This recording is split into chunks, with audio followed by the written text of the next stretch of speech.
आनंद मठ। आनंद मठ और ऋषियों की अनमोल धरोहर को संजोएं।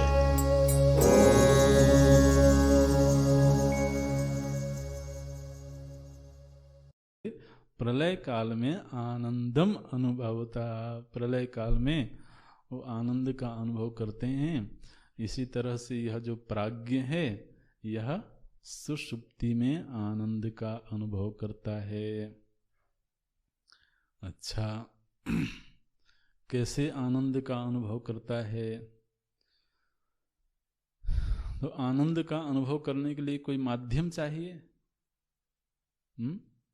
कोई कारण चाहिए, कोई साधन चाहिए। आनंद का अनुभव कैसे करता है?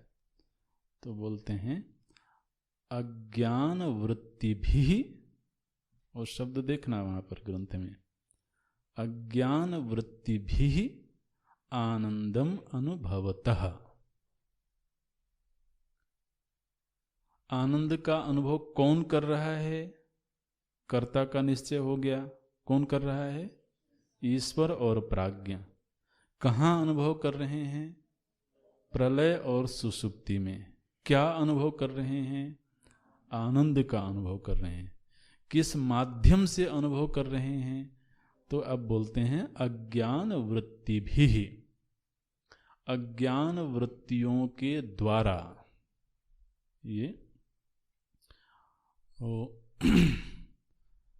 अज्ञान वृत्तियों के द्वारा ईश्वर और प्राज्ञ प्रलय और सुषुप्ति में आनंद का अनुभव करते हैं। वाक्य बन गया। अच्छा, तो इसमें पहली बात तो ये कही गई कि अज्ञान वृत्ति है। अज्ञान वृत्तियों के द्वारा अनुभव करते हैं ना। अभी तक अज्ञान की व्याख्या में यह बात कहीं नहीं आई थी कि अज्ञान वृत्ति है, ऐसा कहीं नहीं आया था। अज्ञान की जब व्याख्या हो रही थी तो कहा गया सद असद्भ्याम अनिर्वचनीयम, तो ज्ञान विरोधी, और क्या कहा गया? त्रिगुणात्मकम भाव रूपम, ये सब कहा गया। लेकिन ये अज्ञान एक वृत्ति है, ये बात पहले कभी नहीं आई। यहां पर क्या कह रहे हैं? अज्ञान वृत्ति भी, अज्ञान वृत्तियों के द्वारा वह आनंद का अनुभव कर रहा है। अब ये महाराज बिल्कुल विरोधाभासी वक्तव्य है। क्या कह रहे हैं? आनंद का अनुभव कर रहा है।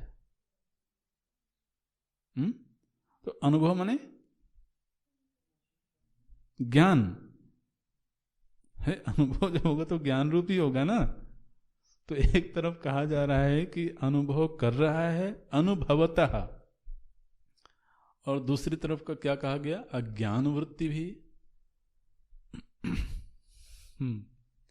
अच्छा, ये जो अज्ञान वृत्ति है इसके दो विशेषण देते हैं यहां पर। ये अज्ञान वृत्ति कैसी है? तो बोले कि चैतन्य प्रदीप्ता भी और अति सूक्ष्मा भी। ये दोनों विशेषण हैं अज्ञान वृत्ति के। जिस अज्ञान वृत्ति से ईश्वर और जीव आनंद का अनुभव करते हैं वह अज्ञान वृत्ति कैसी हैं?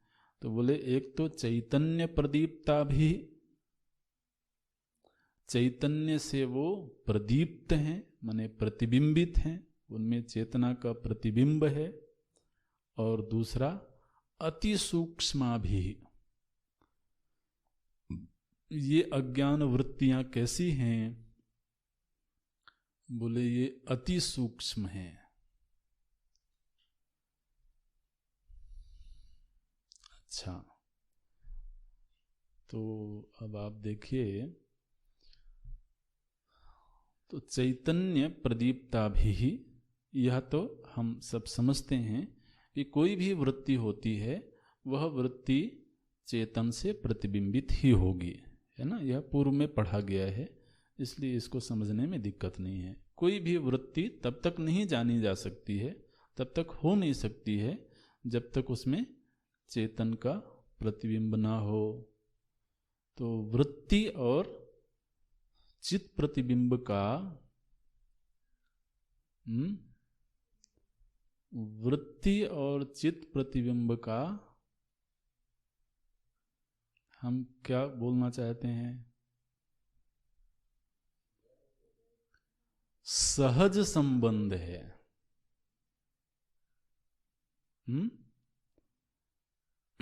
कैसा संबंध है? शरीर के साथ में चित्त प्रतिबिंब का संबंध कर्मज है, ठीक है। लेकिन वृत्ति और चित्त प्रतिबिंब का संबंध सहज है। सहज है माने क्या? माने वृत्ति है और चित्त प्रतिबिंब है तो दोनों का संबंध रहेगा ही, ठीक है ना। तो उसी को यहां पर कहा गया चैतन्य प्रदीप्ता भी अज्ञान वृत्ति भी। ये जो वृत्तियां हैं ये कैसी हैं? बोले चैतन्य से प्रतिबिंबित हैं। ये तो ठीक हो गया। लेकिन एक जो लक्षण दिया गया अति सूक्ष्म भी, यह वृत्तियां कैसी हैं? बोले अति सूक्ष्म है। अरे भैया वृत्ति तो वैसे भी सूक्ष्म ही होती है। वृत्ति सूक्ष्म होती है कि स्थूल होती है? तो अब इसमें अति सूक्ष्म कहने की क्या जरूरत है? वृत्ति सूक्ष्म है तो सूक्ष्म है, अब उसमें अति सूक्ष्म क्यों लगाया जा रहा है?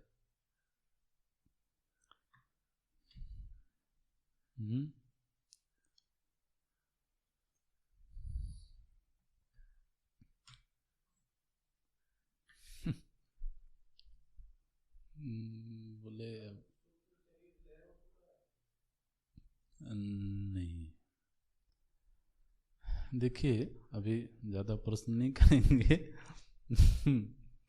तो कोई भी वृत्ति सूक्ष्म है या स्थूल है, इसका निर्णय होता है वृत्ति में आए हुए विषय के आधार पर। वृत्ति का विषय स्थूल है तो क्या कहते हैं? अभी इसकी बड़ी स्थूल बुद्धि है, ये चर्चा कर रहा है, बड़ी स्थूल चर्चा कर रहा है। फिर कभी कभी बड़ी सूक्ष्म चर्चा होती है तो क्या कहते हैं? अभी बड़े सूक्ष्म विचार चल रहे हैं, अभी बड़े स्थूल विचार चल रहे हैं। अरे तो विचार माने वृत्ति है, वृत्ति तो वस्तुतः सूक्ष्म है, लेकिन वृत्ति का विषय यदि स्थूल है तो उस वृत्ति को कह दिया जाएगा स्थूल वृत्ति, और उसका विषय सूक्ष्म हो गया तो सूक्ष्म वृत्ति। ये अब यहां पर यह जो अज्ञान नाम की वस्तु है अत्यंत सूक्ष्म है यह, इसलिए अज्ञान वृत्ति के लिए कहा गया अति सूक्ष्मा भी किंतु चैतन्य प्रदीप्ता भी। यह जो एक अज्ञान वृत्ति है यह अति सूक्ष्म है, लेकिन चित्त प्रतिबिंबित वृत्ति है। इसी वृत्ति के माध्यम से, तो अभी केवल प्राज्ञ को लेते हैं, इसी अज्ञान वृत्ति जो कि अत्यंत सूक्ष्म है, इस अत्यंत सूक्ष्म अज्ञान वृत्ति के माध्यम से सुषुप्ति अवस्था में प्राज्ञ आनंद का अनुभव करता है। सुषुप्ति की एक और सूक्ष्म व्याख्या यहाँ पर देखने को मिल रही है।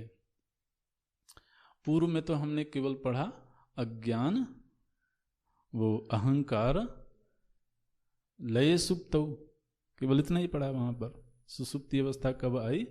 जब अहंकार का लय हो गया।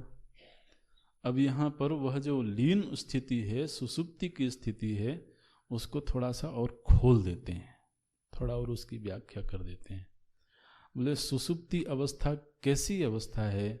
जहाँ पर आनंद का अनुभव तो कर रहा है, लेकिन वह आनंद का अनुभव अज्ञान वृत्तियों के माध्यम से कर रहा है, जो वृत्तियां अत्यंत सूक्ष्म हैं। इसका मतलब क्या है? इसका मतलब ये है कि उस सुषुप्ति अवस्था में भी त्रिपुटी है।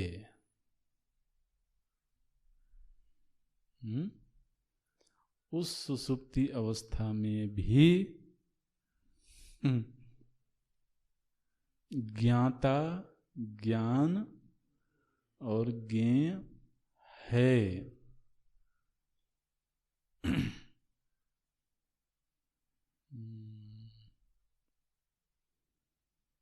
ज्ञाता कौन है?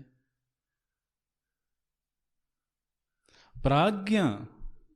अरे भैया, प्राज्ञ को कर्ता बोला गया ना, प्राज्ञ अनुभव कर रहा है, तो प्राज्ञ तो वहां पर ज्ञाता है।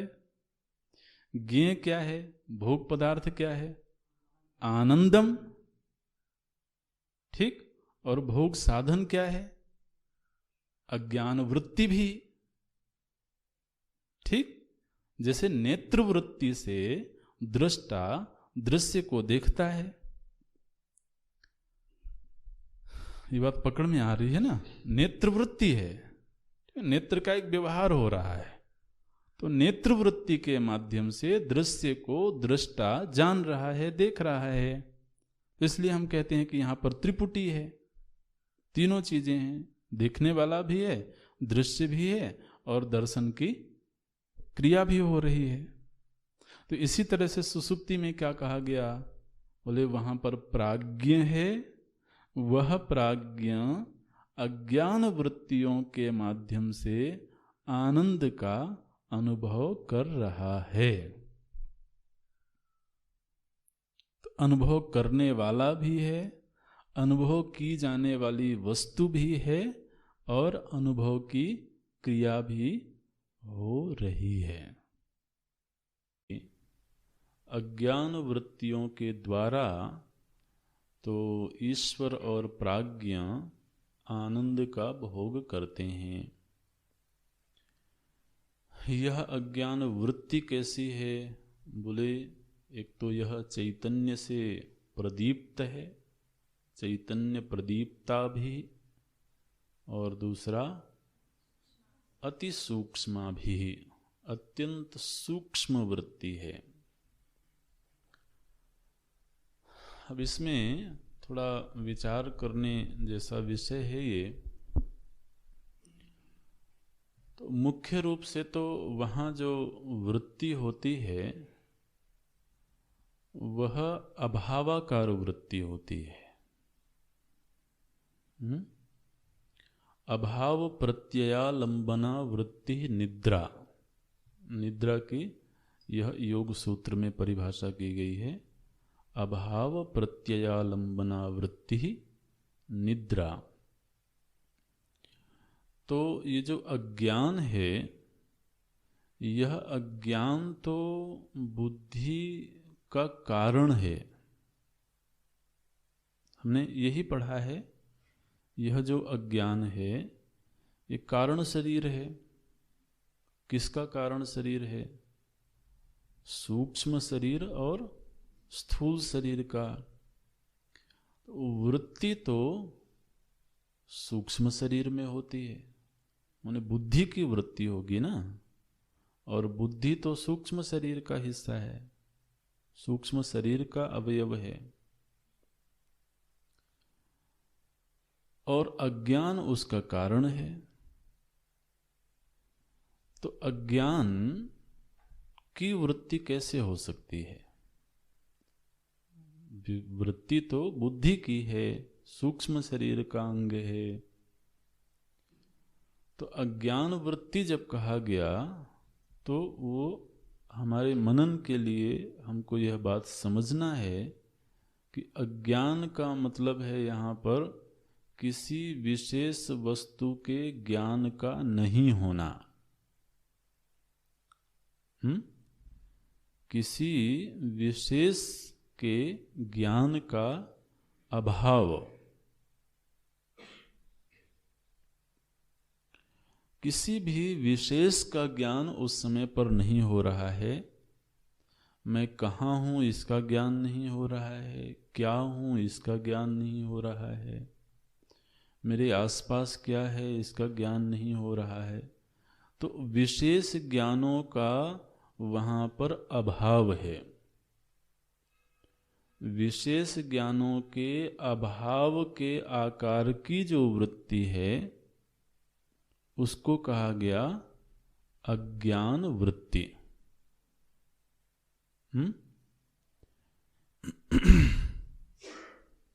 यहाँ पर स्वरूप के अज्ञान की बात नहीं है। अभाव को जब वृत्ति अपना विषय बनाती है, अभावाकार वृत्ति होती है, तो वह अभाव भी अज्ञान रूप होता है, क्योंकि उसमें किसी विशेष विषय का ज्ञान नहीं है। तो अभावाकार वृत्ति वहाँ पर प्रवाहित हो रही है और उसका सतत प्रवाह है। उदीयमान वृत्ति और लीयमान वृत्ति दोनों ही वृत्तियों का विषय अभाव है। ठीक है ना। और यह जो अभाव है यह अत्यंत सूक्ष्म है। अभाव, किसी भी चीज का अभाव स्थूल थोड़ी होता है। तो अभी जैसे हमारे हाथ में क्या है तो कहेंगे कुछ नहीं है, तो कुछ नहीं की वृत्ति बन रही है। अब यह कुछ नहीं स्थूल है कि सूक्ष्म है? अत्यंत सूक्ष्म है। तो कल की कक्षा को याद रखें कि वृत्ति स्थूल है या सूक्ष्म है, इसका निर्धारण इस बात से होता है कि वृत्ति का विषय स्थूल है या सूक्ष्म है। तो यहाँ पर अभाव तो अत्यंत सूक्ष्म है, इसलिए वह अभावाकार वृत्ति भी अति सूक्ष्मा भी, किंतु वृत्ति और चेतन का जो संबंध है वह सहज है, इसलिए उस वृत्ति में भी चेतन का प्रतिबिंब तो है ही। बावजूद इसके अभावाकार वृत्ति होने के कारण हमें वहाँ पर वृत्ति का भी भान नहीं हो रहा है, क्योंकि वो अभाव रूप हो गई है, अभाव से तादात्म्यपन्न हो गई है। माने वृत्ति की यह प्रकृति है कि वह जिस विषय को धारण करती है तदाकार हो जाती है। जैसे गुलाब के पुष्प के आकार की वृत्ति बनी, तो अब उस वृत्ति का आकार कैसा है? बोले गुलाब के जैसा। तो इसी तरह से जब वृत्ति अभावाकार होती है तो वहां पर वृत्ति का होना भी मालूम नहीं पड़ता है। अभावाकार वृत्ति है इसलिए अति सूक्ष्म है, किसी विशेष विषय का ज्ञान नहीं है इसलिए अज्ञान वृत्ति भी, यह कहा गया।